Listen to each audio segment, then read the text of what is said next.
پیٹ پیچھے چھوڑ دیا تھا.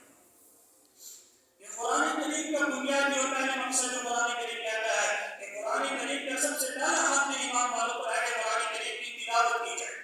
اس سے دوسرا حق کہ قرآن کریم کو اس طریقے سے پڑھا جائے کہ جس طریقے سے قرآن کریم نازل ہوا اس تجوید کے ساتھ پڑھا جائے, اس تلفظ کے ساتھ پڑھا جائے, تاکہ معانی اور مطالب بگڑے نہیں. کہ کبھی اگر کسی یا کو کھینچ دیا تو پھر وہ میں نے مثال پیش کی تھی کہ یہودی کہتے تھے کہ راعینا, اور راعینا کی جگہ عین کے نیچے وہ یا ہو لگا کہ راعینا, جس کا مطلب بن جاتا تھا کہ ہمارا جو رہا. اور قرآن کریم کو اللہ کو یہ مثال, اللہ کو یہ بات پسند نہیں آئی, اور اللہ تبارک و تعالیٰ نے یہ لفظ ہی چھوڑنے کی حکم دے دیا. فرمایا تم یہ نہ کہا کرو کہ راعینا, تم کہا کرو انظرنا واسمعوا, کہ نبی ہماری طرف ذرا سے توجہ کیجیے اور ذرا ہماری بات کو سنیے.